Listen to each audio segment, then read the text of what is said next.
Come here.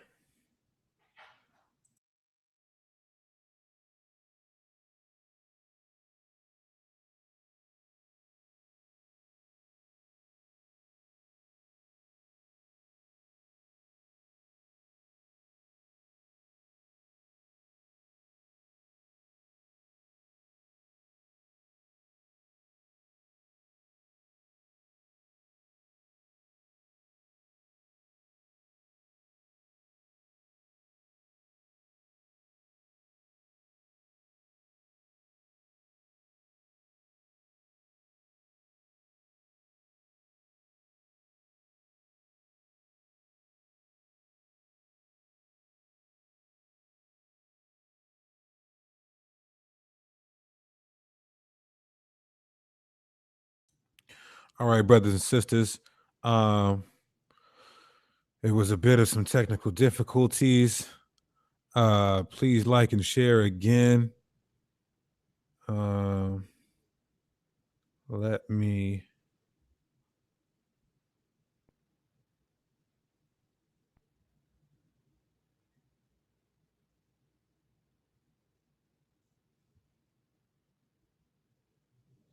Let me get all these brothers back on. Get the brothers back on.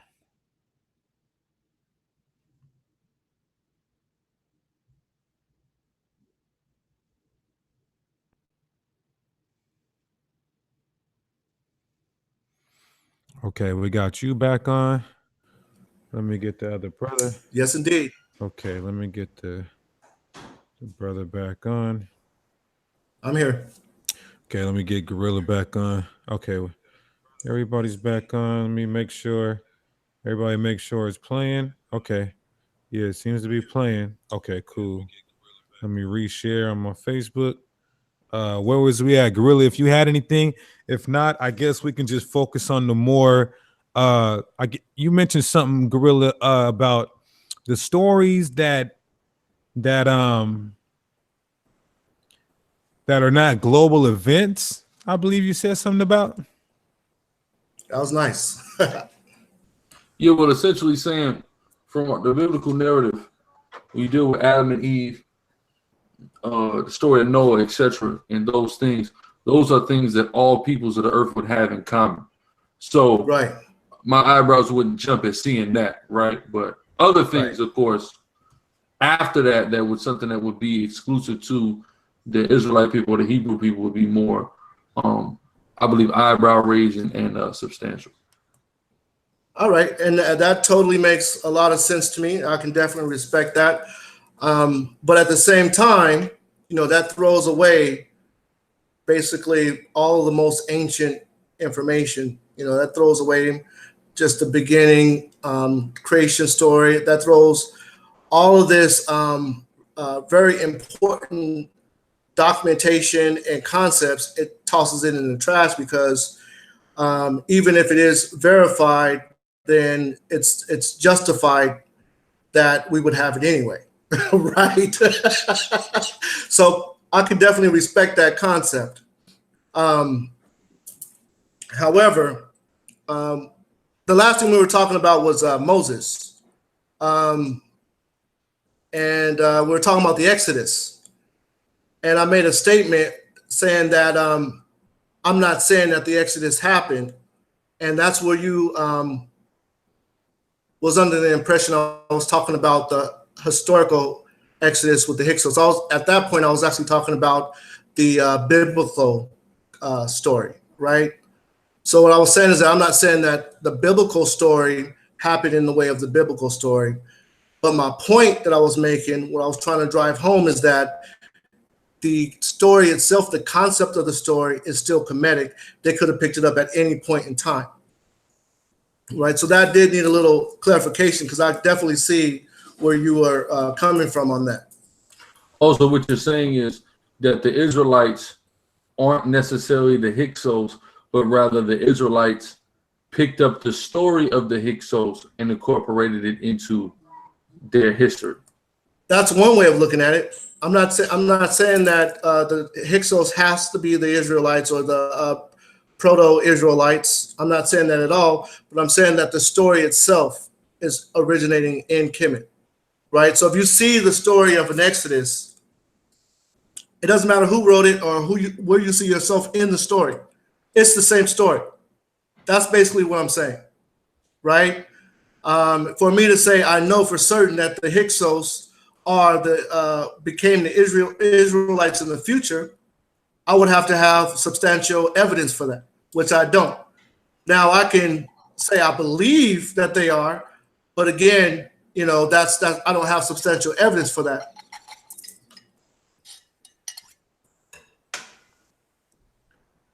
Okay, so let me make sure I'm unmuted. Okay. Where it goes from here, hey, brother Issa, go ahead and mute your mic real quick. We got one guest before you, brother. Okay. I don't even know how to do it. Hold on. Let me see. Yeah, just click the mic icon. Okay, there you go. Appreciate it. So brother Alazar, it seems to me like once you make the request that let's get off of global events, Right. Now he's saying that kind of takes away from his argument. So where do we no, go? I don't have a problem with that. I totally respect that point of view because he's right about that. Right? Okay, let's proceed then. If he stands correct, then I'm not going to say okay, because even if I substantiate something, well, it's supposed to be there anyway. Right? Okay, well, let's proceed then. At least some of it, or the earlier parts of Genesis and whatnot are supposed to be a part of it. That's why, even in dealing with Mayat, right? We deal with Mayat. We understand we have 42 negative confessions, right? There are only 8 parallels between the 613 laws of Torah and the 42 laws of Mayat. There's 8 parallels, right? And they really only correspond to 5 verses biblically. So even if we take those 8 parallels, just like if we say, okay, well, maybe they got Adam and Eve in the evil snake and the flood, right? These are just very minor things. To say that we're dealing with Correct. the whole text is coming from there. If we can only draw a couple similarities, I just don't feel like it's substantial. We're dealing with a book that is a compilation of 66 to 80 books, and things of that nature. So when people make the claim, I need like a lot of evidence to go with that. You know what I mean? To say, okay, this at the core of what it is in fact just something that was a remixed commission. Right. And you know what? Story. And the thing is I'm not even making that claim. I'm making the claim that it was rewritten. I'm making the claim that this is something that a people learned in history and probably deep in history. It could have been hundreds of years between since they left out of Kemet, right? And I'm not saying that these people who wrote the Bible had photogenic memories. So I'm not saying any of that, right? I'm just saying that it's inspired and it has all the pieces that they would have learned while they were in that land, right? That's what I'm saying. So we're in agreement that it's not gonna be a mirror spitting image, and you're saying that that's what you would need in order to say, okay, well, this is its origins. Yeah, right. So I wouldn't even say a mirror spitting image. I wouldn't need a mirror spitting image. Just I would need more. You know what I mean? I would need more than what I'm familiar with and what's been presented so far. Right. Okay.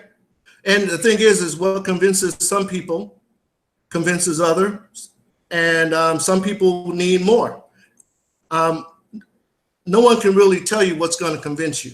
At what level of the information is going to be enough for everyone. They have their own threshold, right? For me, just seeing all the similarities back to back to back, even though they're not 100% identical, just seeing them back to back to back to back to back to back time and again, it's a reoccurring theme, right? So I'm only making the premise that my premise is that the theme is reoccurring.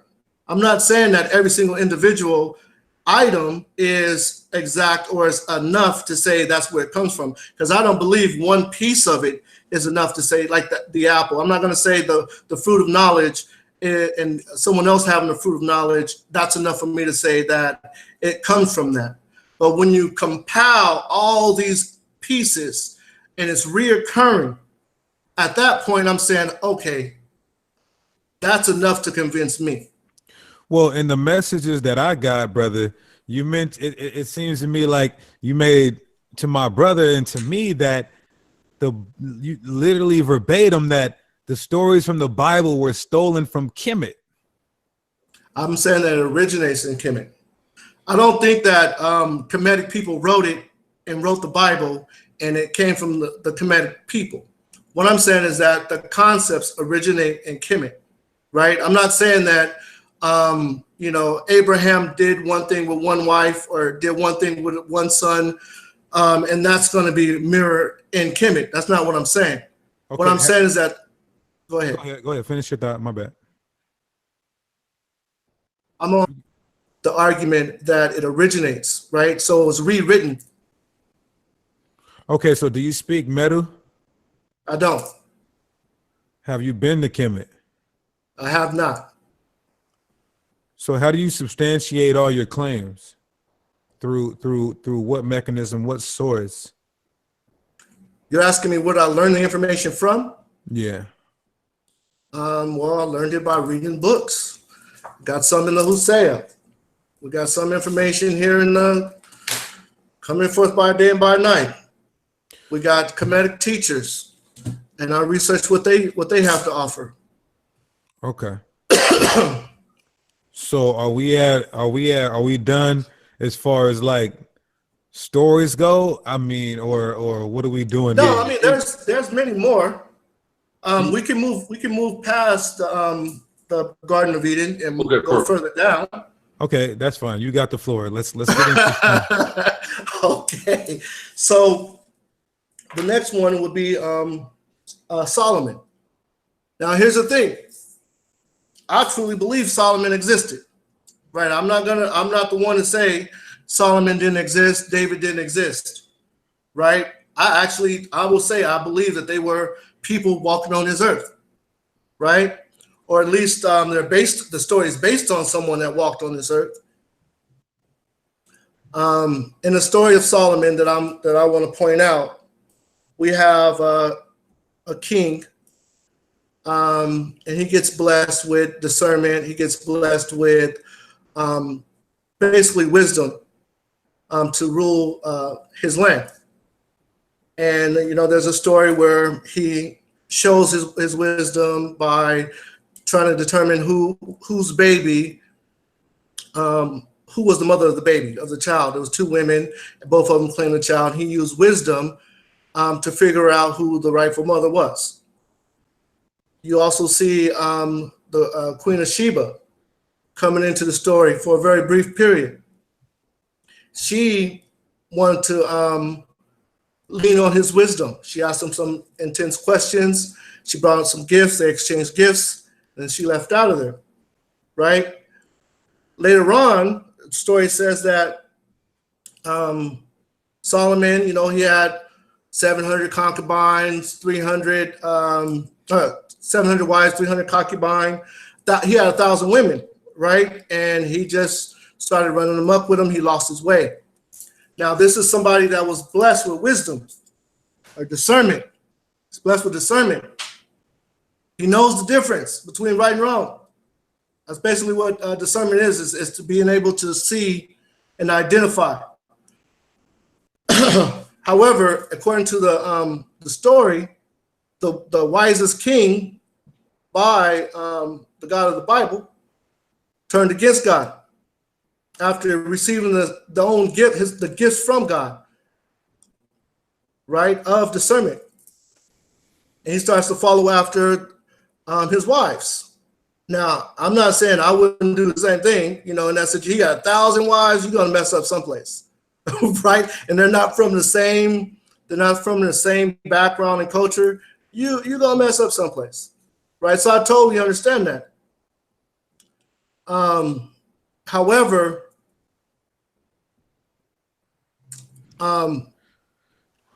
where can we find this story at in Kemet? We're saying Solomon's story in Kemet. Yeah.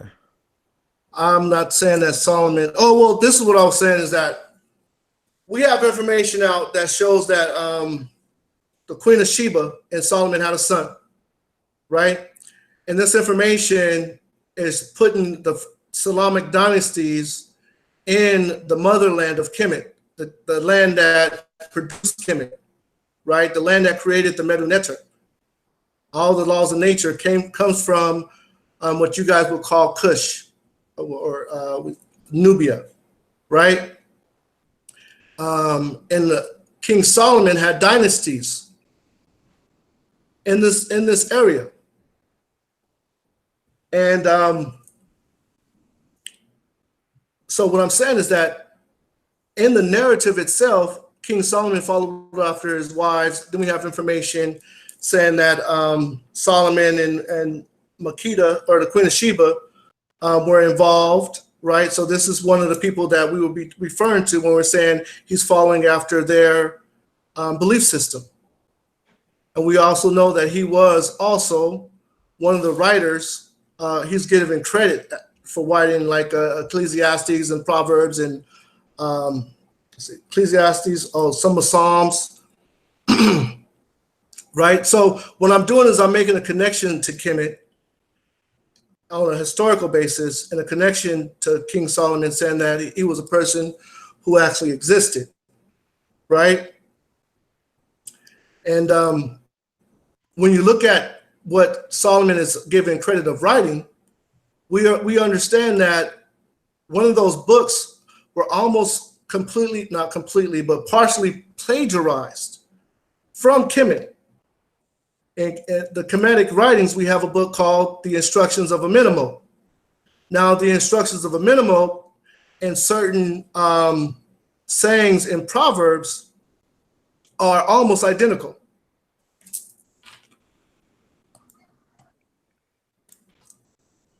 Did you want to respond to that? Yeah, well, I mean, that's something you would certainly have to show and prove, and you would have to show and prove it. Right. Most importantly with the Medu-Neter. And the reason why you would have to show and prove it most importantly with the Medu-Neter is because we know, like with things like the what do they call that? What's that joint in Mesopotamia? What's it called? The tablet. Syria. What's the one called? The Enumerated, right? We know that it's documented that the translators of the Enumerated did it on purpose to make it sound like the Bible because they couldn't translate, right? So that I need to see the original language, whatever is written in, be it the more complex Medu-Neter or the shorthand Medu-Neter. Okay, if you were to see that, then what's the next step? Well, because I would need to verify that it is in fact saying this thing, because like I said, we know the translators have gone out of their way to make things sound like the Bible. It's what they've done. Right. So that's why I would need to a little bit more verification than just an English translation. The same way I would go into the Hebrew for any particular scripture in Proverbs. Right. No, and I completely understand that. So we're saying something a little different than what we've been asserting before. Before you had a particular stance, right? You had a stance because you had enough information on it. So you were able to take a particular stance. And at this point, you're saying that you would need a little more information. And I totally respect. But what my question to you is, if you were to receive that information and it was substantiated, then what? Well, I mean, it would just depend. It would depend on, how many times it's occurred, and things of that nature. Because we can't, just for example, in Ma'at, you're told not to kill and not to steal and not commit adultery. We're told to do the same things in the Torah, right? Are we to believe that one group of people came up with the idea that you don't kill people where you live and steal and have sex with, your neighbor's wife? No, these are not topics. These are not concepts that anybody can say they monopolize. This is common sense that you would get from, wanting to develop a peaceful society. So things like that, I can't say anyone took from anyone because they're common sense, right? So if there's a wise word that's pretty common and we can find it in different cultures, then it would, we could chalk that up to coincidence. But if we see very specific things or like, let's say a whole chapter, let's say a Proverbs 6, we see that over the same thing in Kemet, they already had it. That would change things drastically. But if we're not seeing that and we're just seeing pretty general wise quotes, that wouldn't raise an eyebrow to me. You know what I mean? We got to really take a look that makes at. sense. Go ahead. Yeah, so let me what I'm gonna do real quick is I'm gonna mute you, brother Tahuti, and then I'm gonna just let the brother come on and introduce himself. So 1 second.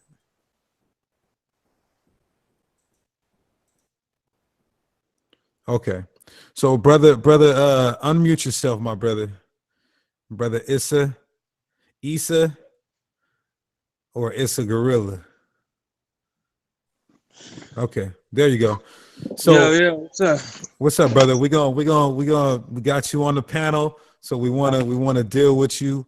Go ahead and give your introduction, who you are, what's your school of thought? Well, I'm Issa. Consider myself somebody who is just truth seeker. You know what I'm saying? I'm an artist myself, but that's nothing to do with this right now. just somebody who's a truth seeker. I went to school, blah blah blah, but really I'm a truth seeker. You know what I'm saying? School's kind of boring to me because I wasn't really into the superficial stuff. I was more so into the origins of things, why things are the way they are, what is existence, why do I exist, where do I exist, things of that nature. You know what I'm saying? I'm a yogi. I practice something called Kriya Yoga. It's Eastern. I guess I don't even call it Eastern, but I guess over here it would be considered more of an Eastern practice. It's the practice of unifying your soul with spirit, or just realizing your oneness with spirit. So you practice the 7 chakras. Yes. Okay, yes. Con. Okay, so what would you consider your so-called religion? What's your ethnicity? Black, African, you know what I'm saying? Whatever you want to call it, you know what I'm saying? African descent, you know what I'm saying? Well, you said But black or whatever you want to call it. So somebody can call your ethnicity whatever. How about nigger? no, that's not. I mean, that's a derogatory term. But Okay. what I'm saying is that my bloodline is of African descent, from West African descent, and of course through slavery, I probably have about 20% of European blood in me from rape. Okay. And I have some Native American.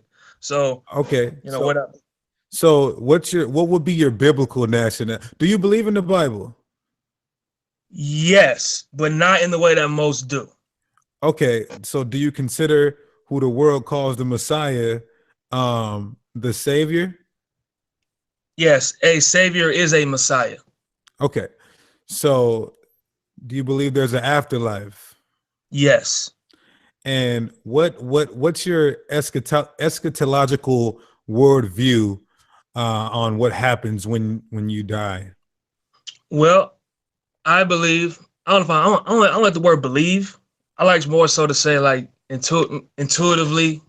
I don't know, whatever. But I guess my views are that once you leave the body encasement, you go into the astral world. And if you still have earthly world desires, you reincarnate back into a physical body. It's that simple. Okay. There are heavens. I put it like this: as above, so below.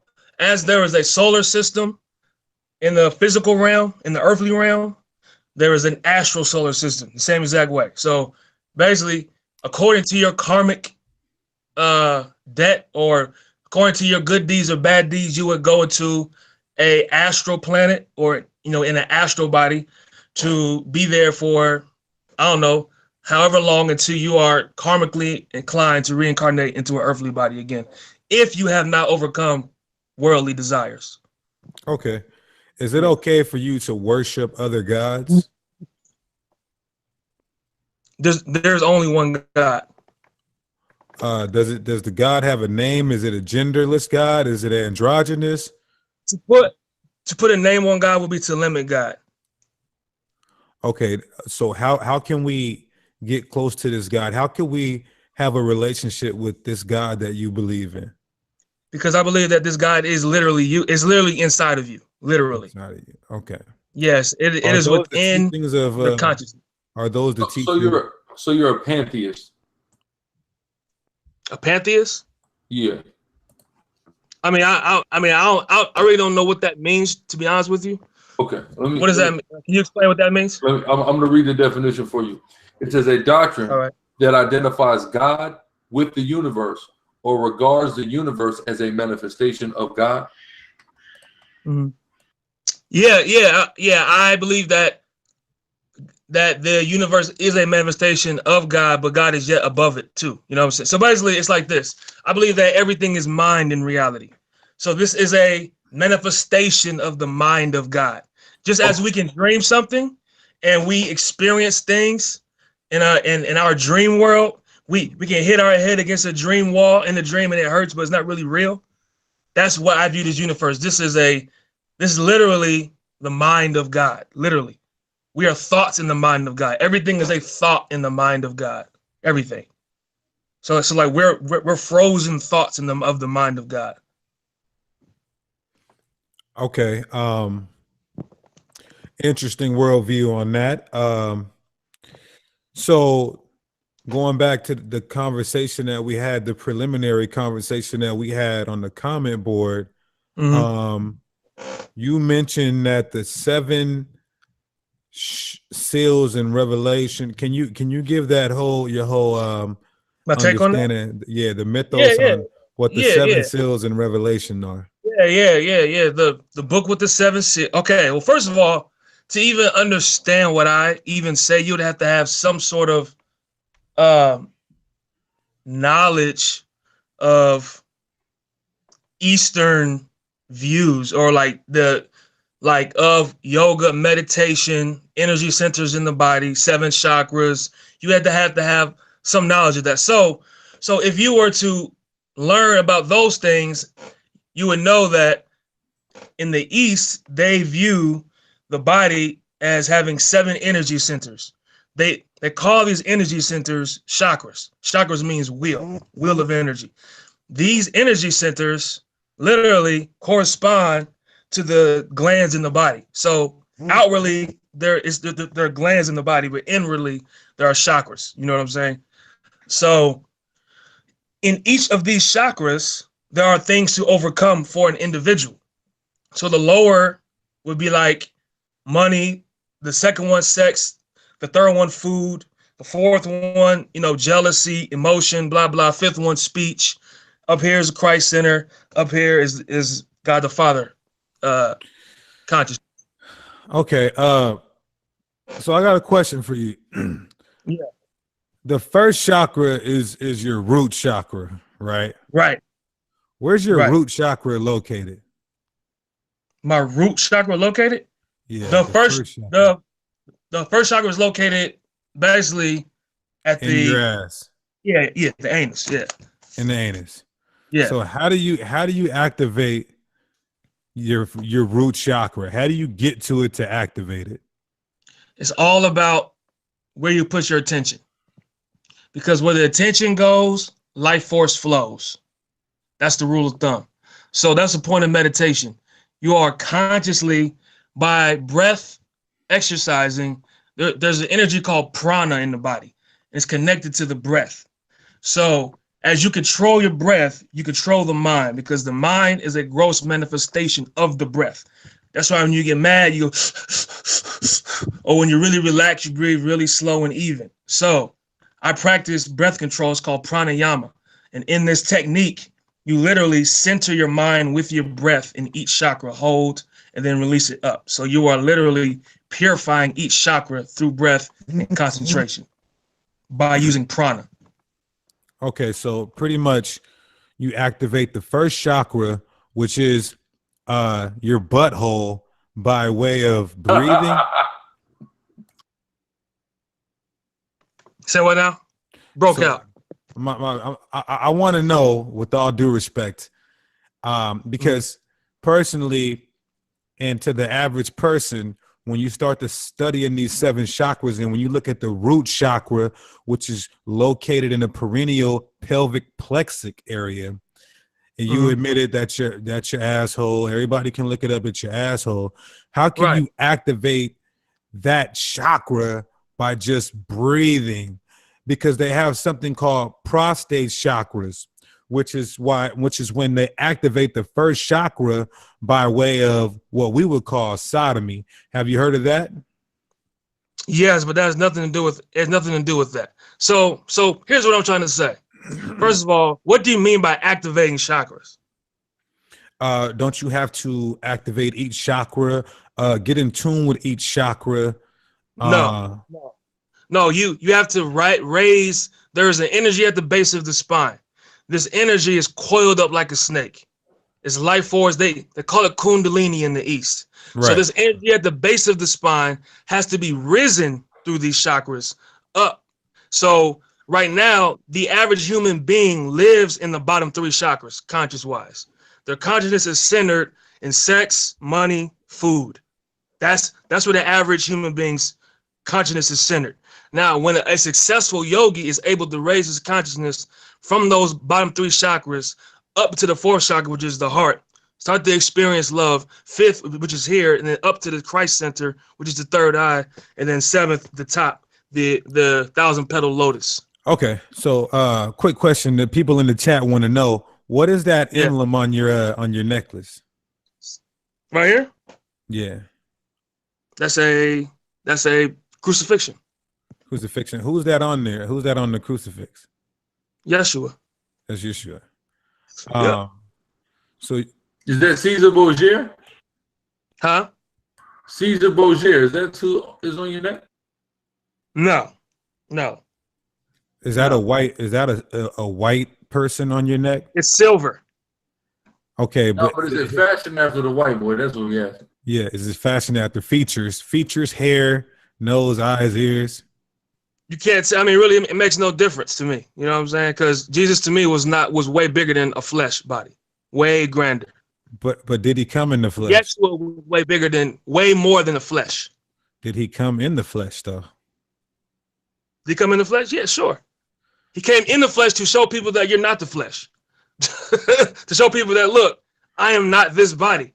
They can kill me, I can come back. You know what I'm saying? Like, he came here literally to show people to not identify with the flesh.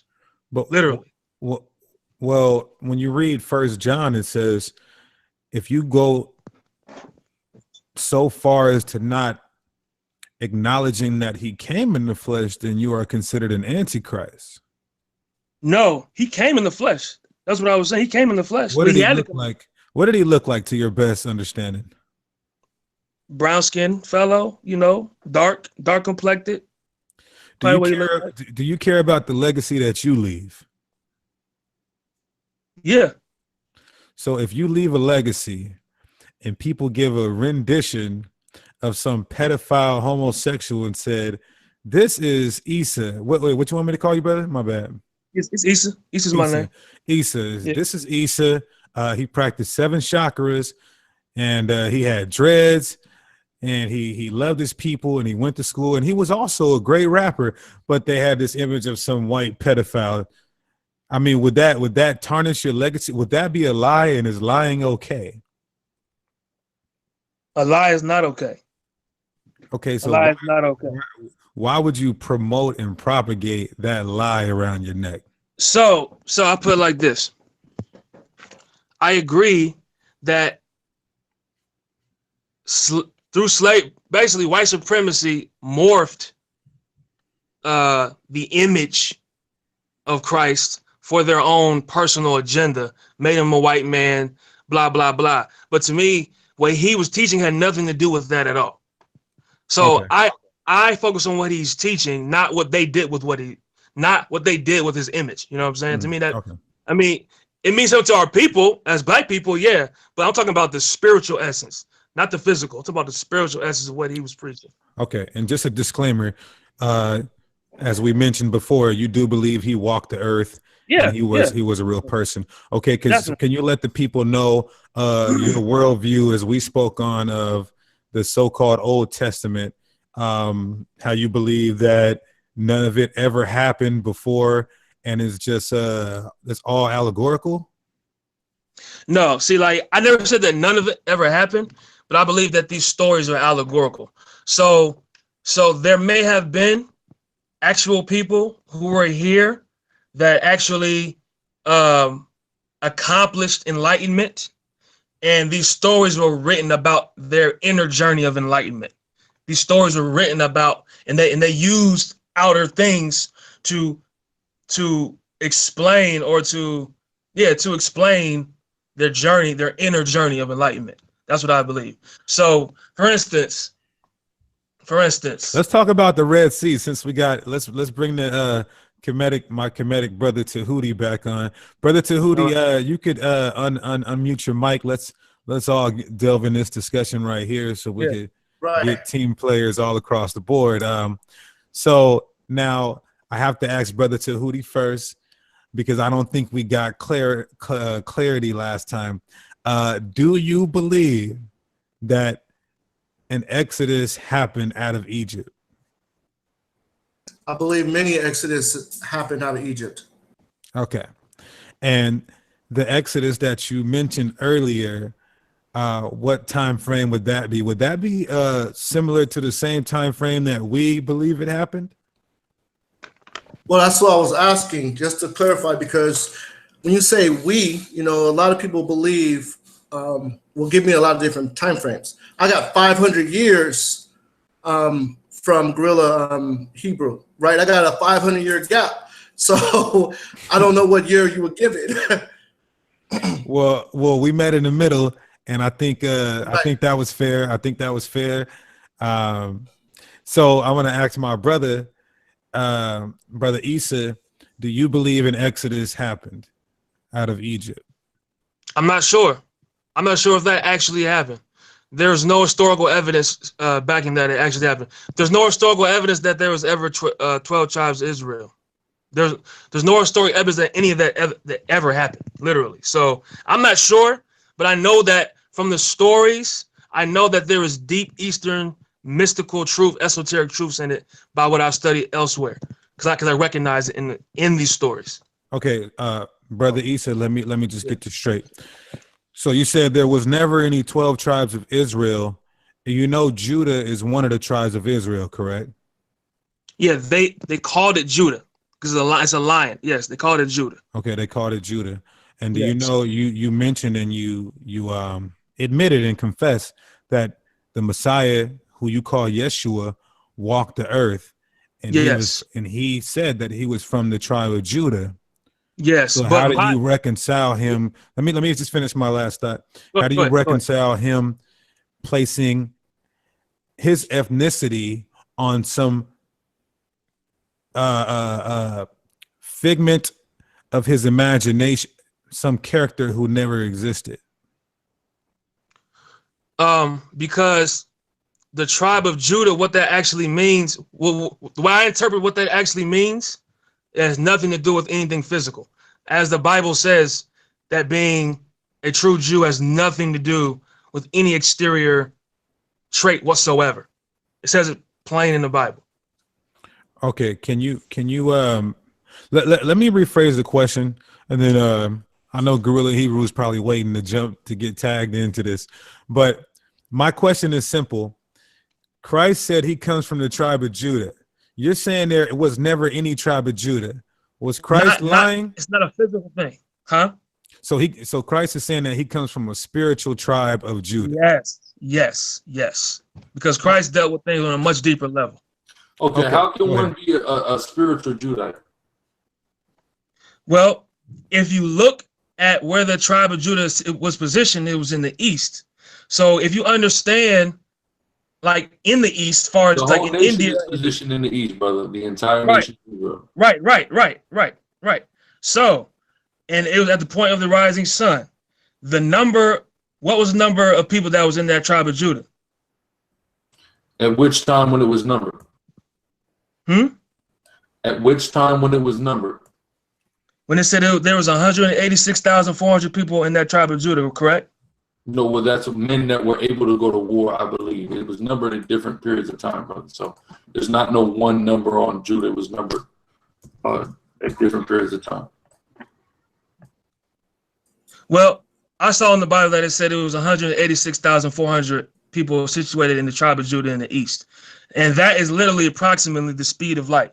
And also, on top of that, they were called Wait. That Phil Valentine stuff is not going to work here. How can you substantiate what the speed of light is? By miles per second. It's 186,400 miles per second.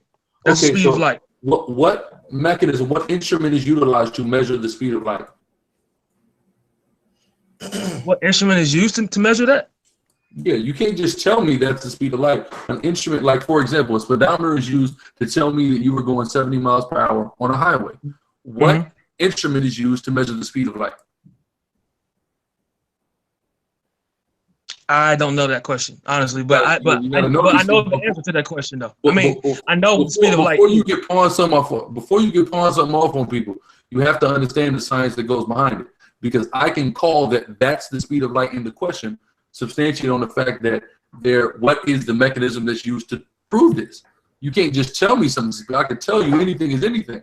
But if I can't explain and break down and substantiate the science, I could easily be blowing smoke. Right. But that literally is the speed of light. No, I know you've been told that, right? But that's why I'm asking. It is. You have to know how the science works. If you don't know how the science works, you can't prove that that's the speed of light. Literally, a white man told you that's the speed of light. But you're not familiar on how he came to that conclusion. You don't know if it's factually the speed of light. You're literally just going off of what a white man told you. Literally. Well, I'm not that intellectually irresponsible, so I'm not gonna come to that same conclusion. Honestly, I went to school for my first degree is in biology.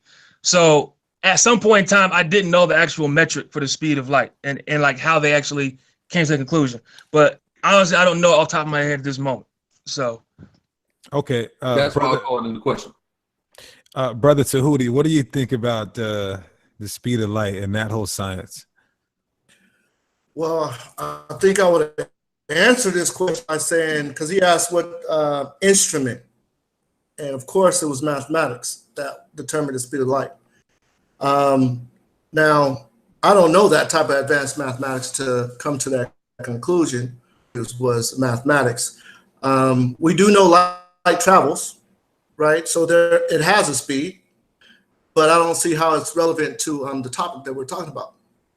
Yeah. Well, yeah. Well, see, what I was going to get to was that I view the tribe of Judah as one who was enlightened, one who was transmuted into light.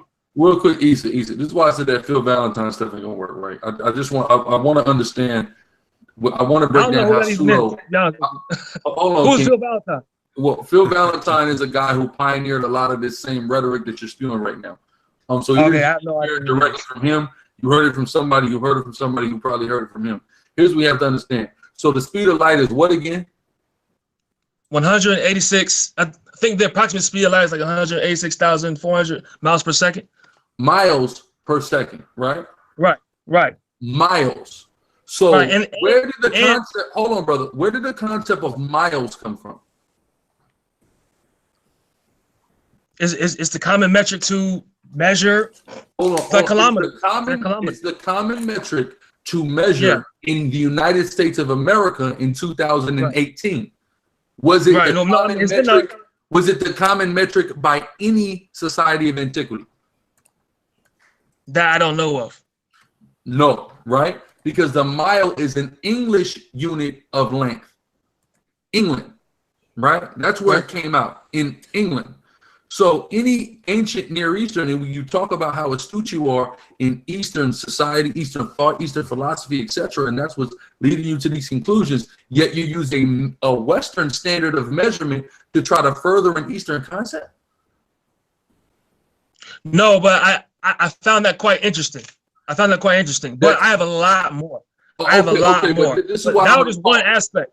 Yeah, this is why I want to call it into question. If that was esoterically referring to being enlightened, I would just love to understand how they knew to esoterically put the number that it would be in miles prior to the concept of a mile even existing. That's a good point. That's a good point. But how they even know, that for it to be that close, that has to raise an eyebrow. For it to be like literally the same number, that has to raise an eyebrow. Yeah, For them to say also, you know that when you do the measurement for what they say the diameter of the Earth is, it's 666. Yeah, I don't know about that. Yeah, so like when you do the diameter of the Earth and the way they say it's curved per 8 miles, it literally equals 666. We could say that's interesting, or we can say maybe someone's blew smoke to us this whole time. Okay.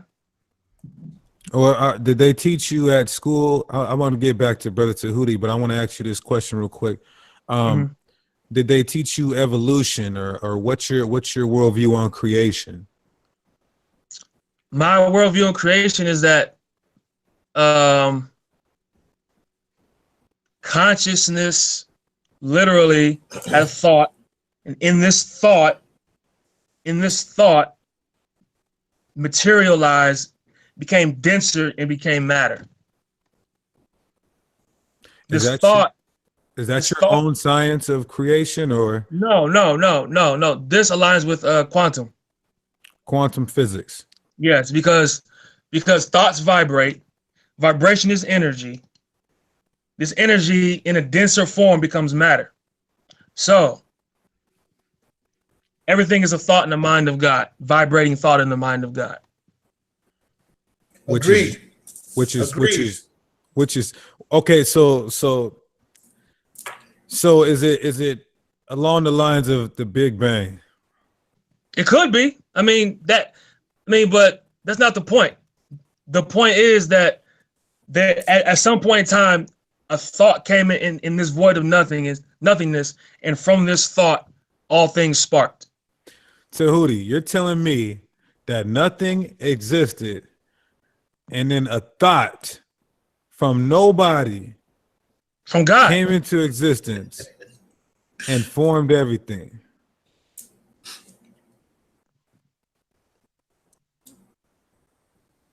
Tahuti,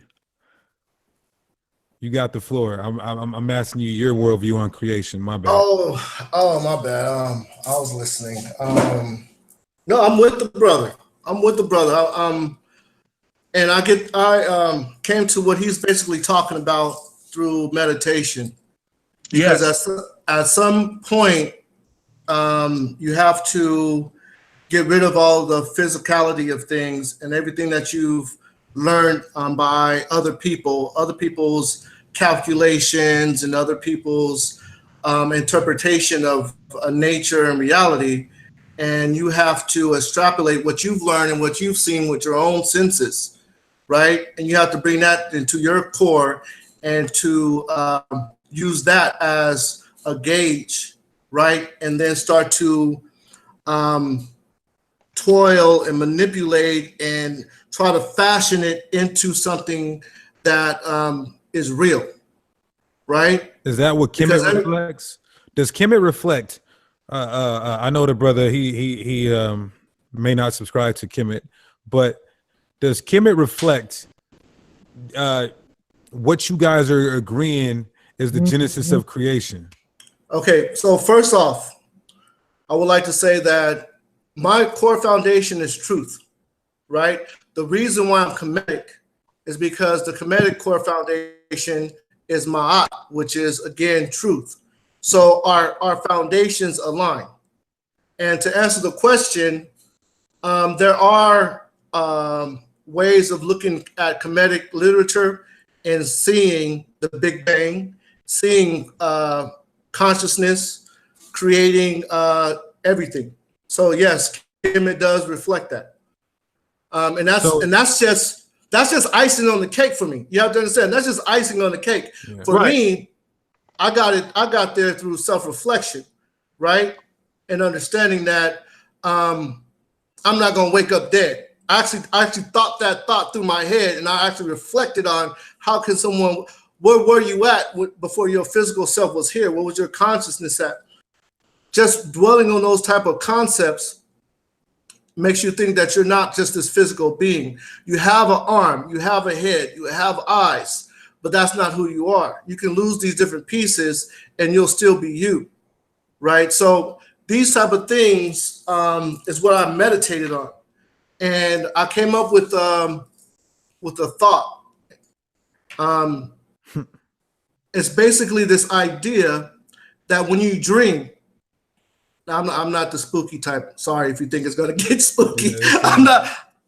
It already got spooky, but you go ahead. Oh, okay. Oh, okay. Well, I didn't know. Well, I'm gonna continue on then. So I came up with this concept where if you're dreaming that you're a bird, okay, and you're born out of the egg, you learn to fly. You basically live your whole life as this bird. Now, in your dream, that's who you are. You're that bird, right? Now, like you said, Issa, you're talking about quantum physics, quantum mechanics, and they've already proven that there is no substance to matter. There's no physicality to solid things, right? It's all energy, right? Yeah.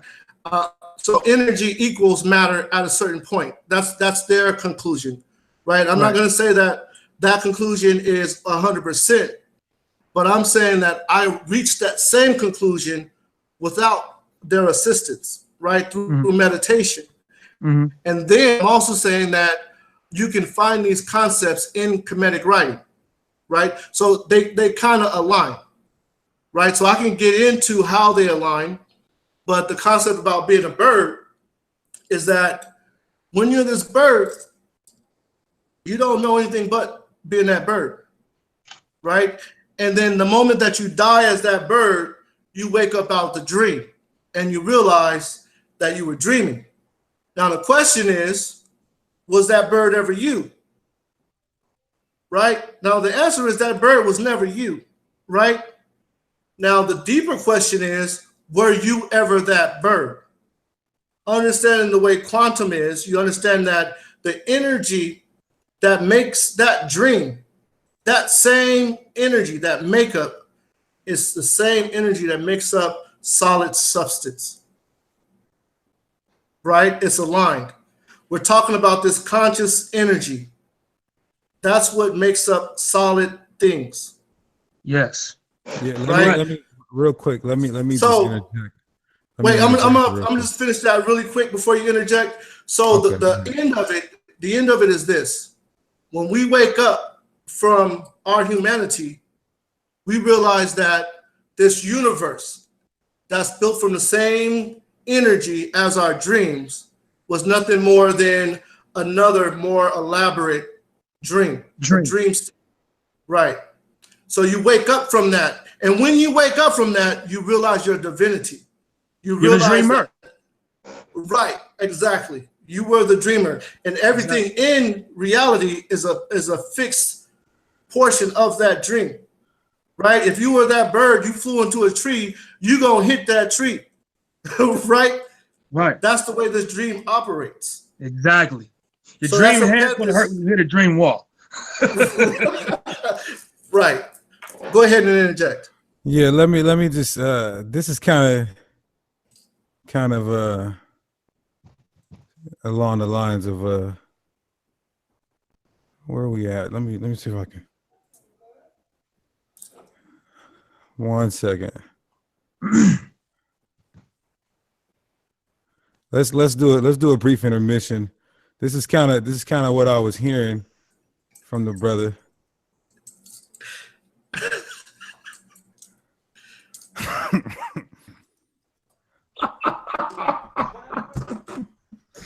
Oh. I'm gonna tell you something.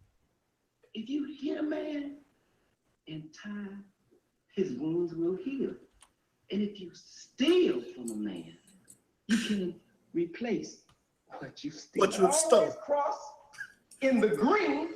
Never in between. Muhammad Ali looks like a butterfly and stings like a bee. Just thinking about spending another minute with Farrakhan, you never want to be climbing the joint again. Boy, am I happy to see you, man. And always remember, my brother, Yeah. one fish, two fish, red fish, Rockfish, blowfish, That's neck right. down, patty like, yeah, dog and bone. But yeah, man. I couldn't really follow the. Yeah, I mean, essentially, all is one and one is all is what you guys are saying. Yes. Now, let me get into how the Kemetic aspect of that, because my background is quantum physics as well. And I studied quantum physics because I thought it was the closest that I can get to the truth.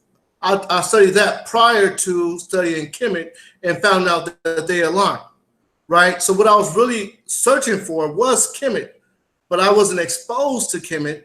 I was exposed to quantum, right? And all they're doing is bringing back old information, bringing it back to the surface. That's all it really is. Thousands of years ago. Right. They're talking about affirmations, the power of words. Wait a minute. We were doing this thousands of years ago. Right? Okay. Can I Go for it. Can I ask you what's the significance with spell Geb and spell 700? What does that spell? Tag Gorilla Hebrew. Go for it. In the coffin text, spell 700. I'm sure you have the coffin text, right? A copy. Right. Faulkner. If you go to Faulkner's translation, if you could just read spell 700 for us, because I want to because I understand that Geb is what does the deity Geb represent? Well, I'm sure you know the answer to that. Well, I don't understand the question. I know you're aware of what Geb is. Geb is the universe. Some people say Geb is the earth. You see what I'm saying? No, Geb is not the universe. That's Newt. Newt. Right. So Geb is the earth, correct? Correct. Okay. So essentially, I've been asking brothers to cause me to understand the esoteric information that's in this spell, and we just haven't happened yet. So I was wondering if you can, since you're a student in the Kemetic culture. Okay, this is what I'll say. What I'll say is this. When I read a lot of the Kemetic text, there was a lot of extrapolation you got to do to try to get in their mindset, in their mind frame. These people were very creative. They actually personified laws of nature. They actually personified energy. They personified emotions. These are very creative people, right? I'm not going to say that the Kemetic knowledge and information is the end all be all, right? One of the main reasons why I'm Kemetic is because it shows and proves basically the information in the Bible, which is the reason why we're having this conversation, right? I'm not sure what you're referring to as far as that particular spell, right? Spell 70. I can look into it, but if you want to elaborate on it, and if I don't come up with a divine answer for you, you have to understand that the Kemites were very, very creative people. And the information evolved over thousands and thousands of years, right? The U.S., America, has been here for 400 years. The Kemetic legacy remained untouched for 3,000 years. So there was a lot of changes being made, right? And there was a lot of layers on top of layers. Some things in Kemet, if you're talking about Asar, if you're talking about Haru, some things are going to be in reference to a physical person, while at other times it's going to be in reference to an energetic force or an emotion, right? So it's very complex. Okay. So I understand if you read something and you didn't understand it. Well, maybe we should just read it real quick for the viewer's sake.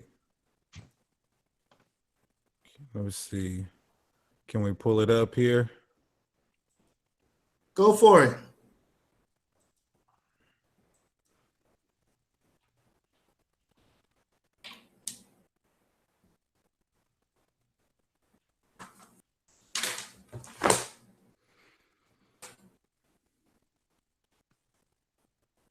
Okay. So okay.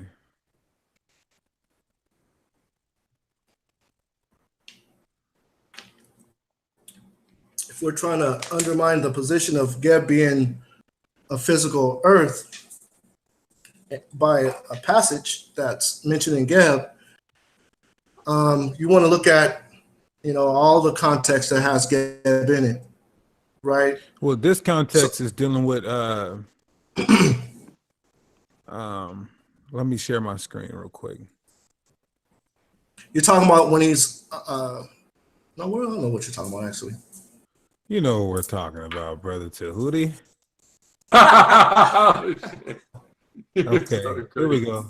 Let's read this. This is an academia.edu.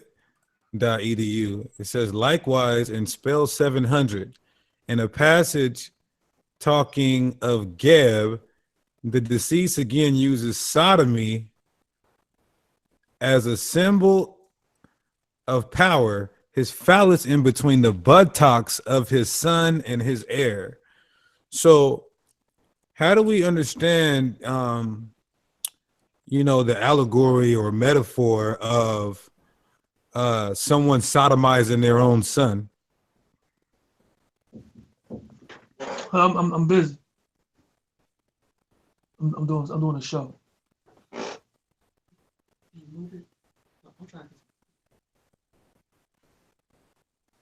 So you're saying, what are you saying in reference to that text?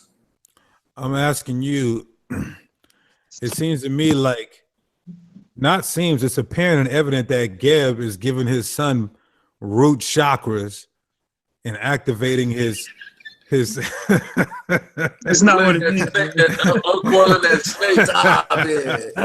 That's not what it means, bro. Let me read it. Okay, so it says, In fact, real quick, the whole chakra thing is the opposite of anything physical. It's literally the opposite. But I'm just letting you know that. Okay. So we have in the coffin text, spell 700, Geb sodomizing his son. My brother Tahuti, how do you reconcile this? What is the meaning? What is the mythos in all of this? I don't know. Actually, I haven't heard that before. I'm not sure who Geb's son is. Who are we referring to as Geb's son? That's what the coffin text is stating. Whoever is his son and his heir, it's definitely a natural descendant because it's his son and heir. So he's putting his phallus, which is the penis, between the buttocks and performing a root chakra on his. I believe his son is either. The son is either Nephthys or Osiris is his son. I think Set is also his son. I don't know if Nephthys will be the heir though. All right, yeah, I've never heard of any of those translations as Cyrus or Set, being the son of Geb. So I really would need to know who his son is. But no, I don't know. I mean, that sounds like it's left field, right? But we have to understand that their culture was completely different from our culture. I'm not trying to justify sodomy. I know they translated into the word sodomy, right? So that word is in there. And they didn't change the word to something else. They're saying the word is sodomy, right? So I don't even know how that word would even have gotten in there. But again, I don't have any answers for you as far as that spelled. I don't know who Geb's son is. I know Geb's the earth. If Geb's sons are Osiris, Horus, Anubis. No, my bad. Osiris, Set, and Nephthys. Those are Set, Nephthys, and Horus the elder, as well as Osiris, are all the sons of Geb. Okay, and which story? And what is this? Is this Memphite story? What story are we talking about? According to the coffin text, it's just dealing with. So you're saying that that's the coffin text is saying that Osiris is the son of Set. I mean, not Set, but well, no, yeah. I'm not sure which son is being referred to. That's why I just named all of his sons that are reckoned as his sons in the pantheon. Right. I don't know. I'll look it up. Let's do that.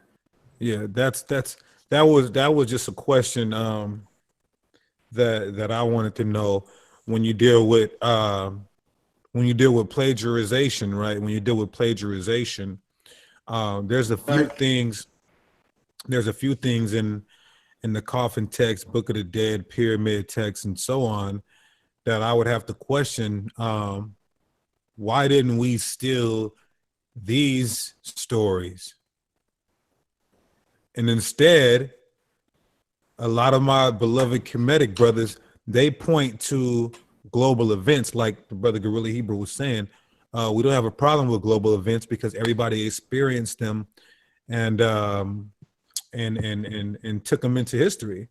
So when we look at more detailed stories like this, we definitely have to ask ourselves a question, and it would make a better case if we could show detailed stories like this being plagiarized by what we call as our Hebrew manuscripts. Right. Oh no, I've never made that point. I never said that anything was stolen in detail, unless you're talking about Proverbs. That was almost verbatim in different locations, in multiple locations throughout the book. Other than Proverbs, I wouldn't say that the story was taken in detail. You know, I came on here originally saying that it originates, right? It was rewritten, and it was. Here's the thing: one of the biggest that was taken out, not a general concept. When I'm saying divinity, I'm talking about godship, right? I'm talking about who's the main god of Egypt? Egypt. Yeah. You mean Kemet? The highest god. We don't have a name for God. We have a position for God. The position we say is Amun Ra. Amun means hidden, Ra means creator. So it's the hidden creator, the one behind everything. And does he or she have an ontological? Are they rather an ontological being? It's the energy that's behind. Yes, the energy behind all things. Okay. So it's the energy behind the words that you speak. That's Amun Ra, right? Okay, so it's an invisible force that has an effect on material matter. No, I wouldn't say that. No, I would say that it's all things and beyond. So whose judgment? What does the gods of Egypt fight for Egypt, or are they the gods of all the people on the planet? There is no gods of Egypt. Okay. I don't understand your question. So the gods of Egypt are not the gods that who you guys say is God is not who the Chinese people say is God. No, it is. Okay, according to who? According to God. I mean, there's only one energy, one God. Now, like you could put different names on different aspects of this one energy, but it's still that one energy. Okay, so is it masculine or feminine? Both. So it's an androgynous. Correct. But it's not a man. It's light. It's light. consciousness. Yeah, it's not a Okay. human being. It's not like physical. It's So beyond, that way light, beyond it. that's light that's above your head. Do you call it Father? Do I call this light above my head Father? Yeah. What difference does it make? Why? Because the Bible that you believe in calls God Father. The reason why the reason why Christ called God Father was because of you're putting something into something. So that's a fatherly aspect. But in reality, they call it Elohim, and Elohim is actually masculine and feminine. But they erased it and put God. You know what I'm saying? But the father They aspect of erased- God is you're putting something forward, and then creation is the reception of this putting forward. So that's a masculine aspect, but it has nothing to do with a gender of a physical. Nothing to do with that whatsoever. Okay. See, and this is why we like to say sola scriptura, meaning we're going to stand on the scriptures alone, because if you don't and you're mixing these fig leaves together, you're going to do like you did, Issa. You're going to add some parts from the Bible, some parts from Kemet, some parts from Phil Valentine, some part from Buddha, some part from It's all the chakra, same. and It's all the same. But the Bible don't It's all the say same. the Bible don't say it's the same. Yes, it does. Yes, it does. The Bible Hold refers. on, hold Go on, ahead. real quick, because again, I can't let you lie, brother. You just said Elohim is a neuter now. No, God is a neuter now. Elohim is not. So you actually had a better argument if you use God, but you said they erased Elohim for God. God is a neuter now. Elohim is not. As we can see, this is Elohim, Elohim, or Elohim, masculine noun. Masculine. It refers to a masculine force, masculine deity. So what it's talking about. Just so you understand, brother. Elohim has both masculine and feminine in the actual name, though. Where's the feminine in Elohim? Do you know what one or two characters is necessary for a Hebraic word to be feminine? No, I don't. But I know that I studied this before, and I know for a fact if that you don't know, how you gonna tell me, right? no, I'll put it like this. When I studied this, I found out where Elohim was masculine and feminine, but I don't have the information present in front of me right now. Okay, I understand you don't have the That's what I'm information, but since you've asserted it, allow me to demonstrate to the audience that that's not true. As we can see here, this is Elohim. One, it's plural, right? It's plural. How do you make it plural? You add hayam. That makes it plural. The word by itself is Allah, right? These two things. In order to make something feminine, you have to put a have at the end, the ha or the have character. That's what you put at the end, or the thet or the tha character. You put that at the end, and that renders, and that will make the word feminine. Any other time you're dealing with something that's either masculine, proper locative, or a verb, you're not dealing with a feminine word. So anytime it's feminine, it's always going to end with either what is transliterated as an H or a TH, always, just so you know. Is it okay Hold to on real worship? Is it okay to worship Buddha, Brother Issa? Buddha never wanted to be worshipped. Is it okay to worship him though?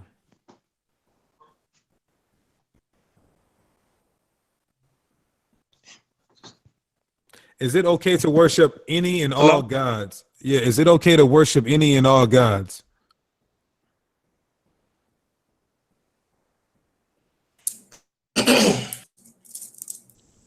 Okay. Well, if he believes in the East Indian ideology, the yogi and all this stuff, of course, because he believes that each God is the same God, just a different manifestation of the one God. All is one, one is all, like he already agrees with, of course. Polytheism. Okay, well, No, not polytheism, you know, pantheism. pantheism, Meaning all. Okay. So anyway, my brother Tahuti, you know about Natural Tahuti? No, I don't. Who's that? Free the brother Natural Tahuti, man. Yeah, free the brother Natural Tahuti. He was a pillar in the Kemetic community. You should look the brother up. He was doing some big things. But yeah, it was a good build. It was a good dialogue. What I will agree with you, brother Tahuti, is that Kemet in the Christianity has a lot of parallels, and Christianity stole a lot of stories from Kemet, but not the Bible. One thing we have to understand is that Christianity is not Bible based. They're inserting, they're assuming, it's conjecture, everything, you name it. There's nothing about a virgin birth, December 25th. Adam and Eve were the only two people. There was an apple. The tree was literal. So any parallels you feel like you see is from Christianity, not what we call the actual Bible. So what we can do is you could. Well, let me respond. Go ahead. All right. So we left off in our the purpose of the debate. We left that off a while back, where brother Gorilla Hebrew was stating that he didn't have a stance on it. He needs more information, and then we kind of interjected someone else into the conversation. We're not even at the tip of the iceberg. We haven't even gotten into the information. I said we can move forward. He said there was a lot that we can throw out. I agreed. I said, hey, we can move forward. We can go to the next topic, right? So now, from your standpoint, you don't realize that there's some things that are word for word from Kemet in the Bible, right? You don't realize that. You don't realize that the story of Solomon, which we were about to touch on, and supposedly he gets credit for writing parts of your book. He turned away from the gods of the Bible. And the brother asked you for proof. Do you have that proof? Yes or no? Well, I was going to pull up the information, but he asked for pictures in Kemet, on the walls in Kemet, right? So that's kind of really specific for the actual meta-netter, which I don't read and say this is what it says. But I can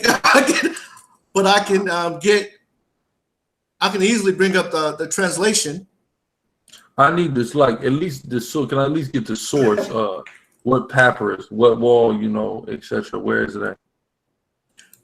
I don't know which what the source is actually. Right. So here's the thing. If you don't know what the source is, I can tell you just reading something. So I need to at least know the source, the primary document, so I can look at it as well. Other than that, I'll just say somebody done made something up.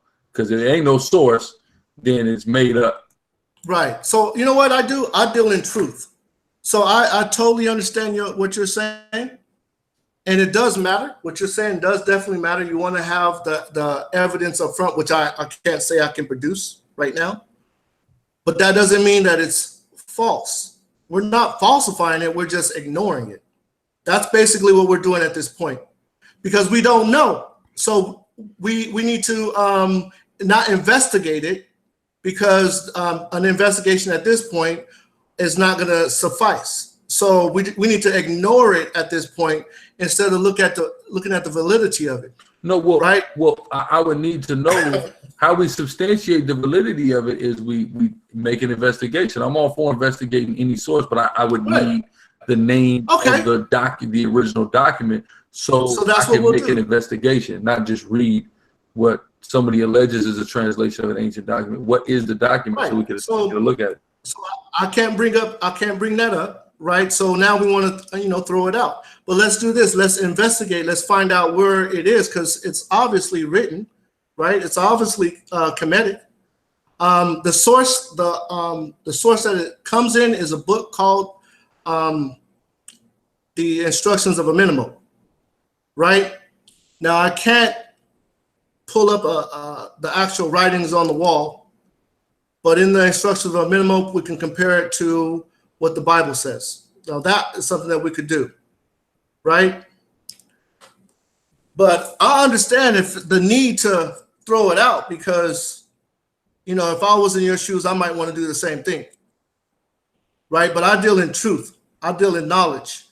Now I don't have the particular thing that you're asking for, right? And in all actuality, I have that in most things. I don't have the 42 negative confessions on the walls, right? Yeah, so I have that. Brother Tahuti, what this all boils down to is this. You don't have readily available sources or access to what you're talking about. So that's not scholarship, my brother. Scholarship is you having your sources and you having access at least to the PDFs, the breakdowns where there's the parallel from the original to the translation. Right. That's No, what he's asking. He's saying you can do like Phil Valentine just did up here and say there's 100 light is 186,000 miles per hour. Well, how do you know? Well, I don't know. The white man told me so. So we can't just throw away something that we believe is our dying faith because you're saying something that you can't prove. Okay, so this is what I'm saying. One, I hear your point, but again, I deal in truth. I want to know if it's truth or not. Just the honesty about it. It's not based on me as an individual. Now, as far as pulling them up from the instructions of a minimal and comparing it to Proverbs, now we can do that, right? I didn't say we couldn't do that. What I was saying is that, he was asking for original source, and I don't have that. And the thing is we can grab that original source in the future because you got me at between a rock and a hard place. If I don't have it, I can't produce it, but I can read from both texts. How about that? Well, but if it's not original, then again, like it's the same thing. Like me, I found a book. Oh, look at this book. It's the Kemet copy from the ancient gorilla people that predate them by 10,000 years. And look, it's right here. Anybody can write something in a book. That's why the primary is so important. Like this, just like a court case. In a court case, when evidence is entered into a court case for each party to make their argument, we have to call into question the chain of evidence. So that's why we're calling into question the chain of evidence here to say, well, we can't omit that. We can't even allow the jury to hear that because there's an improper chain of evidence here. You see what I'm saying? So if this ain't a primary and this is just in some book without a source cited, we can't deal with that. That's intellectual irresponsibility, and that's not true. So the Bible is not a primary source. The Bible is the primary source, but what you're reading, the book you're reading out of, is not the primary source for what you allege comes from ancient Kemet, or what the book alleges comes from ancient Kemet. All right. So basically, you want me to bring out this stone, lay it on my lap? No. At least reference it where it comes from. It could be on a wall. It certainly comes from the instructions of a minimal. What is that? The instructions of a minimal, it's a book that was written in ancient times. Okay, so how do I spell that? Let me look this book up. How do I spell that? What's it called? Let's okay. Amenemope. That's how you spell it? Sound about right. Okay. That's the source. Now,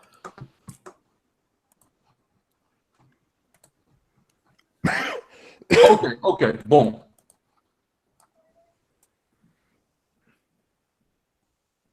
The source and the what we're talking about is the same thing. Okay, I think he's pulling it up right now. So, did you want to read what for the audience who I know we were yeah. So you can read. What you can do is you can read it, and I need you to cite the section it comes out of because this book has been published into a book as we know it today, but it is multiple different things here that have been combined. You guys already want to take stabs at it. You already want to take stabs at it before it even is presented. Well, that's what a lawyer does. You want to throw it out of court. You want to throw it out of court before it even comes up. Yeah, brother. That's what good lawyers do. That's what scholars do, brother. Right. Throw that stuff out. That's right. All right. So yeah, I just need you to quote where it comes from, which part of the book, etc. All right. So Amenemope 1:6, it says, "Incline thy ear to hear my sayings, and apply thy heart to their comprehension. for it is a profitable thing to put them in thine heart. Now, the comparable verse for Proverbs is Proverbs 22:17 through 18. Bow thy ear and hear thy words of the wise, and apply thine heart unto the knowledge, for it is pleasant things for thou to keep with thee. Wait, you said so hold on. So here we have two verses that say, listen to what I'm getting ready to tell you because it'll be good for you. Okay, you said, incline thy ear to hear my sayings. Yeah. Listen apply, to what I'm going to tell you because it'll be good for you. Okay. Listen to the way it's written. It's written. Wait, I didn't catch Salakia, my brother. My apologies, but can you requote that Proverbs 20:22? By thy ear. No, can you? What's the actual location of it? Proverbs 22:17 through 18. 17. Okay. Okay, you got it.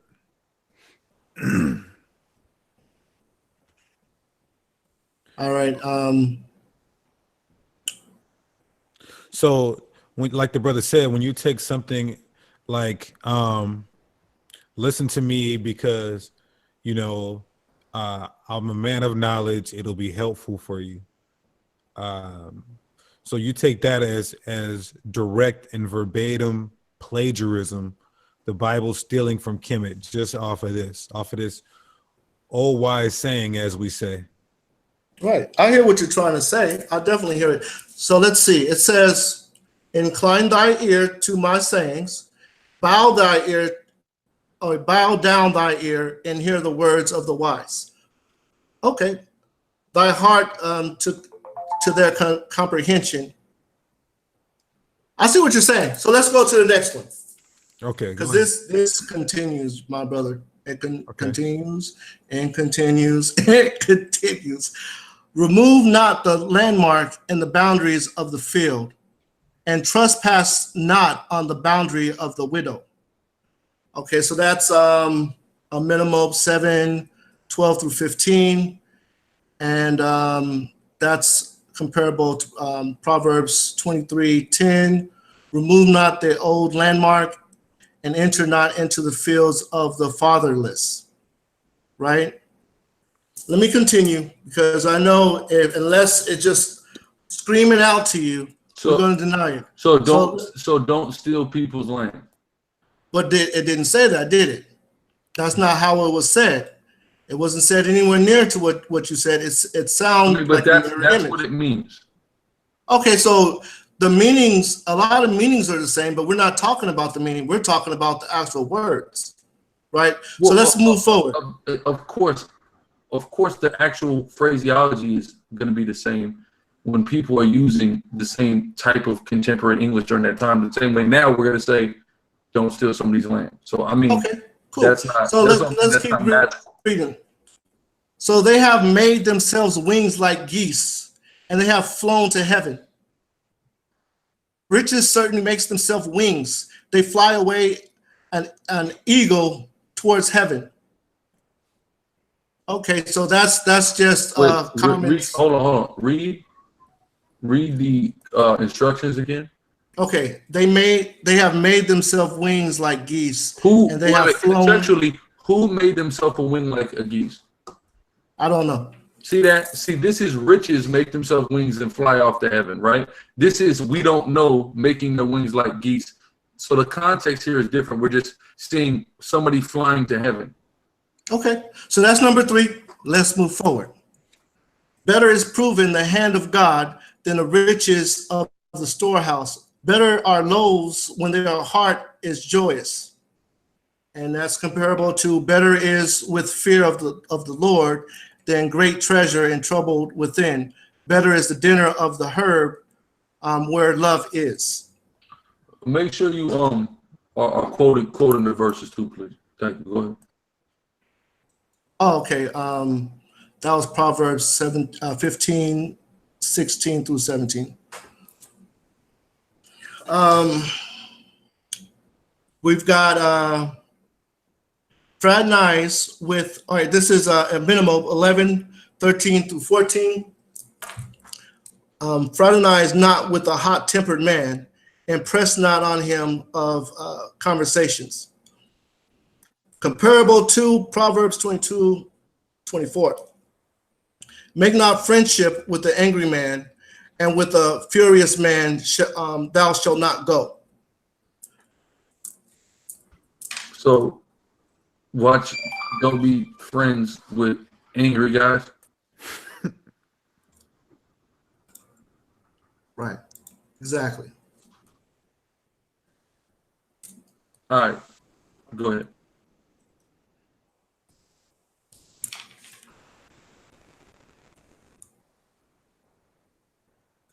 Let's see.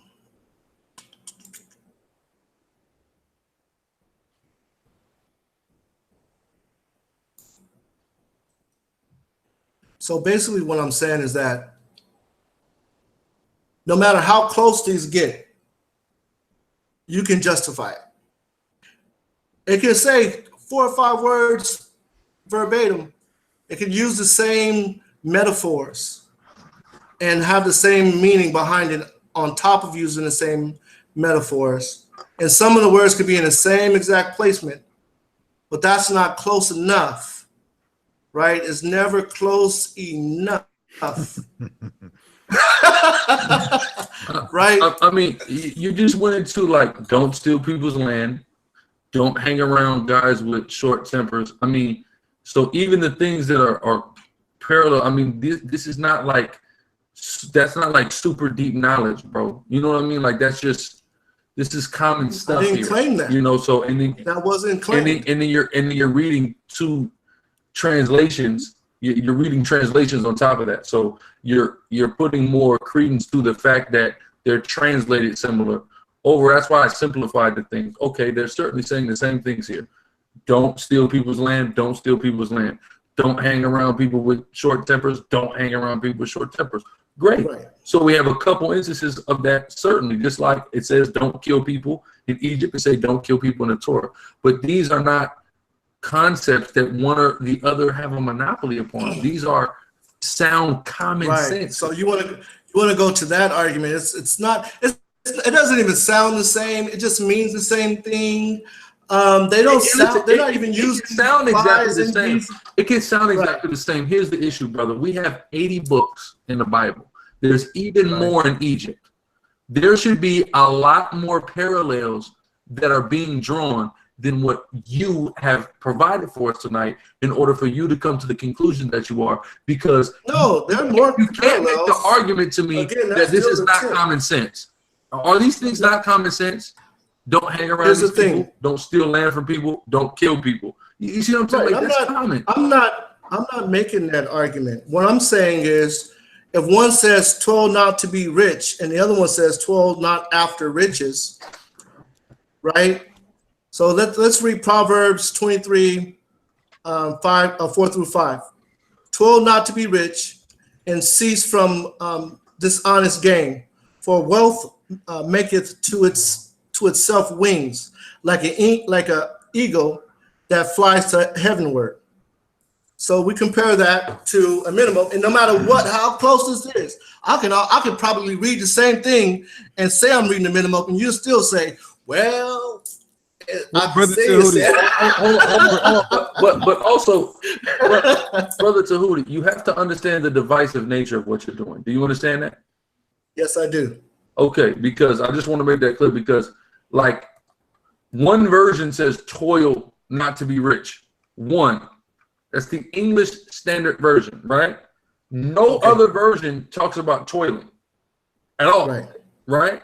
So you're using specific versions that even sound more like it in order to further your point, which is why I asked for, do people read the actual ancient language? Because I can say I read Hebrew, and I can go into the Hebrew and I can demonstrate that I can read it, and I can demonstrate what these words mean. I could show each and every one of these things isolated in phrase, in full context, etc.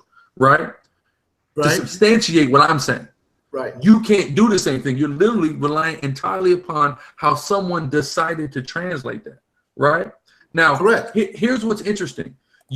It says toil not in the English Standard Version. Do you know when the English Standard Version was printed, when it originated from?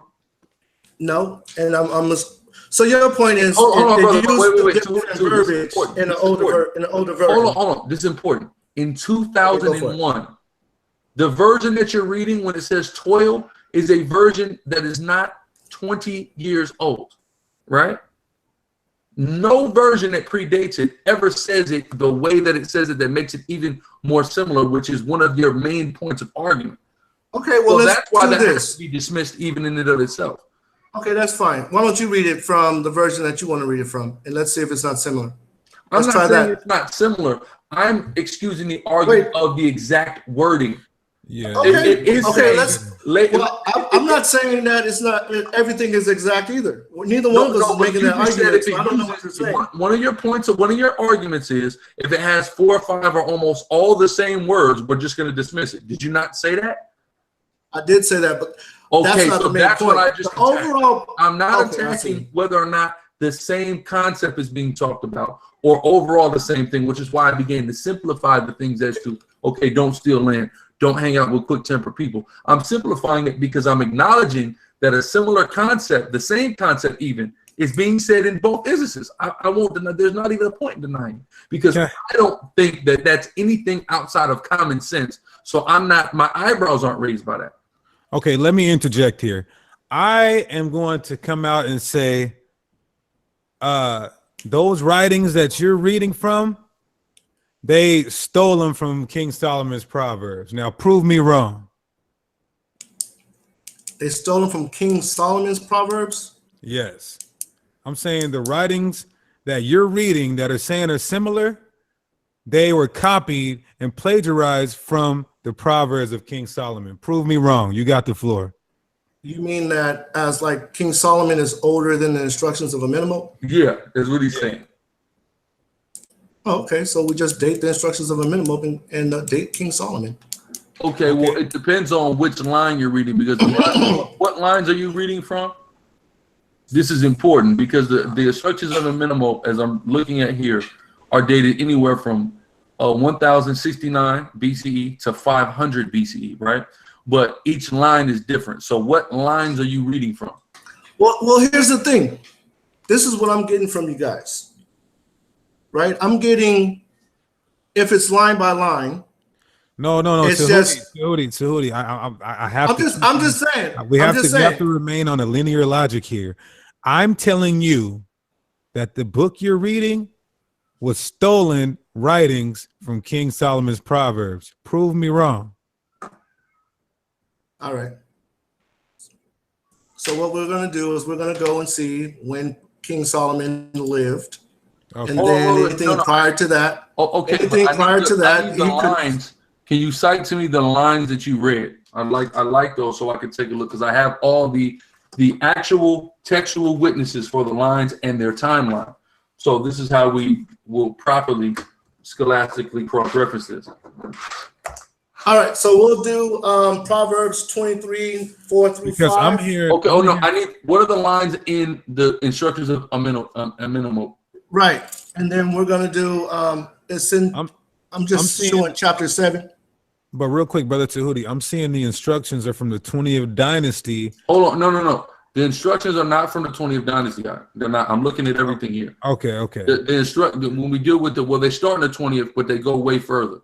But it depends on each line. So each line corresponds, or each group of lines correspond to a certain time period. Okay. So that's why I need to know exact time period. Let's start with the break it down. Let's start with the one you said from Proverbs 22 and 17. No, let's do it. Let's start at your first one and let's do all of them. Yeah, his first one. Bring about 5. 22 and 17. You brought 5. 1, 2, 3, 4, 5, 6. Okay. Yeah, we'll do these 5. Yeah, let's do all 6. Might as well. So which ones are they? Yeah, let's go back to the first one you mentioned. The very. All right, so it's a minimum of 1:6. 1:6. Right. What is 1:6? 16? No, it's I think it'll be verse 1. It would basically be like verse 1. 2 verse 6. No. Okay.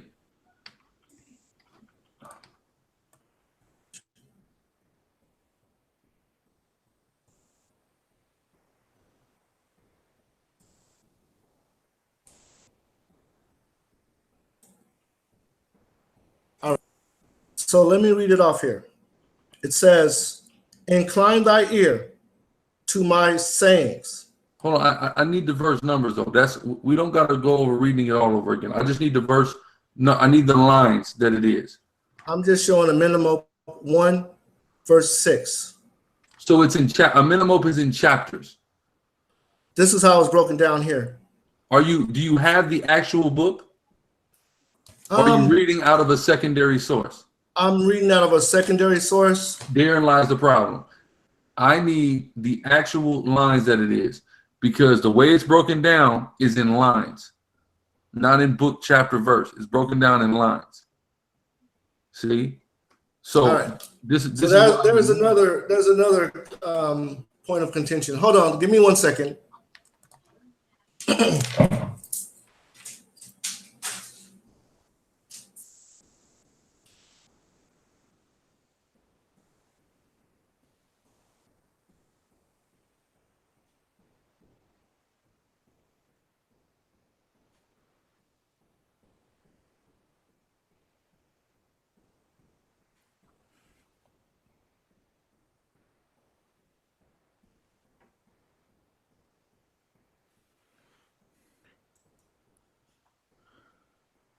Kill the internet.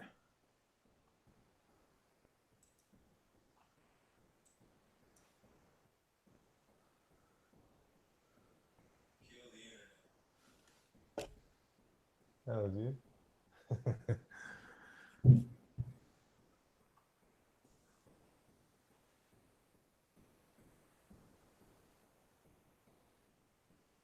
Yeah,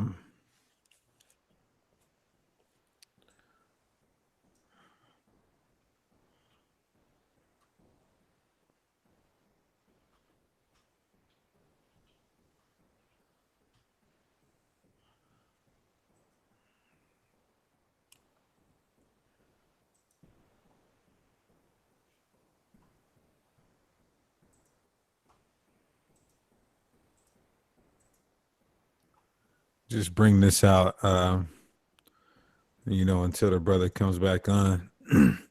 This Isaiah 19:3, it says, and the spirit of Egypt shall fail in the midst thereof. And that's what's happening right now. The spirit of Kemet is failing. All right. And every time they come up against the true and only power, Yahweh, Bahashim Mashiach Yahushai, right?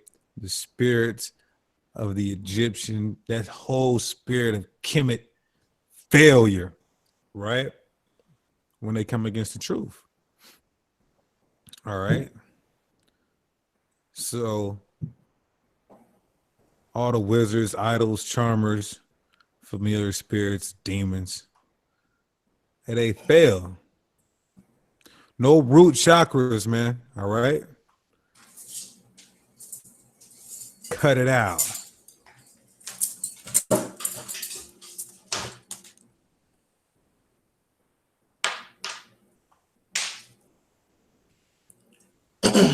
All right, sorry for keeping you guys waiting.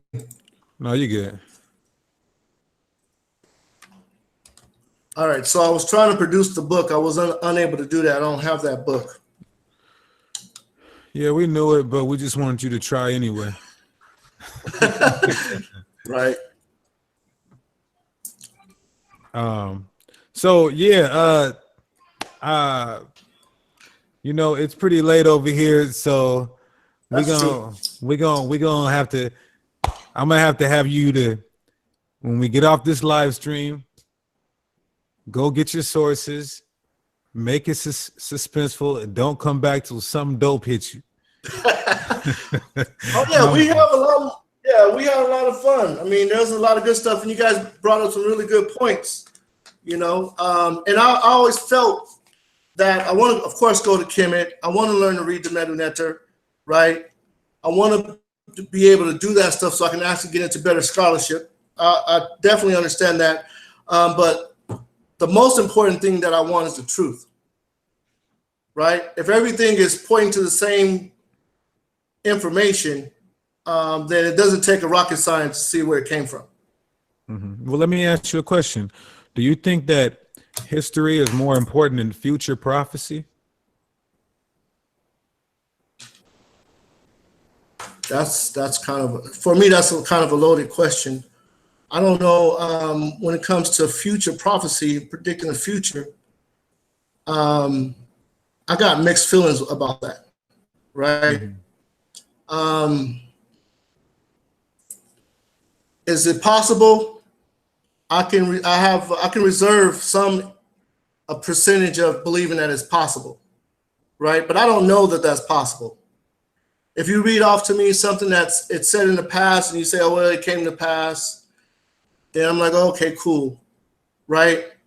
But I don't know if it's actually possible for undoubtedly, right? And then is it more important than the past? The past is something that has already happened. It gives us direction by knowing where we came from, right? If we know we were 2 feet behind, we know we're going forward, right? So it's different perspective. The future gives us something that the past doesn't, and the past gives us something that the future doesn't. So I couldn't say one is more important than the other, but they're definitely both needed. True indeed. And we definitely see that in the scriptures. We see history, which I think you agreed that some of the things in the scriptures are actual history, but we also see something that's more important, which is prophecy. Any old nigga can write about how Michael Jordan hit for 60 against the Detroit Pistons 1996. Any nigga can write about the 9/11 Twin Towers, but it's when you're dealing with the high level of consciousness, which we believe is the Holy Spirit of the Most High Yahweh, and getting that impartation of future events sets this book and these ancient texts apart from any other ancient text. So I know you've been hit with the whole Hebrew Israelite thing, but it's my duty to let you know, brother. You say you're about truth. There's only one truth, and that truth is the scriptures, what we call more accurately the 1611, which is translated from the Hebrew and Greek scriptures. So we understand history is important, right? And we believe our history is in this. Our history is in the scriptures. Your black ass, excuse my language, your black ass going on to slavery is in these scriptures. So yes, this has a lot to do with us and our plight over here in the Americas. So what we'll do is this: we do this show every Wednesday. We could even do a surprise show, but like I said, next time just let me know you got your sources. Let's maybe pick some more precise and concise topics, and then Lord willing, we can do it again, my brother. Right, we need to pick up where we left off because we'll never get to the end. Right, we'll never get to the end. Especially, and like you're saying, you're putting a lot of weight on those scriptures, and I'm telling you that they come from Kemet. So the weight that you're putting on it is coming from your forefathers. So hey, you can show me in Kemet us going on slaves. You can show me in Kemet me and my ancestors going on slave ships to serve a 400-year captivity. I don't think that's nowhere near in Kemet. Okay, well, I could go in these ancient texts right here and show you that in here. Right, and that's the thing is you got to put yourself as those people. Well, I mean, we got to look at what actually happened to a particular people group. Right, and then you got to make the parallel. Unlike what you guys were saying when it comes to like the instructions of the minimum, right? In Proverbs, it's the exact opposite. Well, right. Well, no, I'm not saying that it's the similar, but it's it's just in general that story happened. Oh, okay, but you guys can do that when it comes to your story. No, well, I can get specific. I mean, Alexander the Creep was prophesied 300 years before he came. Cyrus the Persian, Herodotus the great historian, corroborates his existence. He was prophesied by some scriptures dated 150 to 200 years before he even came, and he was called by name. So we don't have to go to the parallels. We can deal with specs, what they call specifics. So again, if you're definitely willing to talk about prophecies, I brought up specific. But you're not bringing any what do you call original sources, right?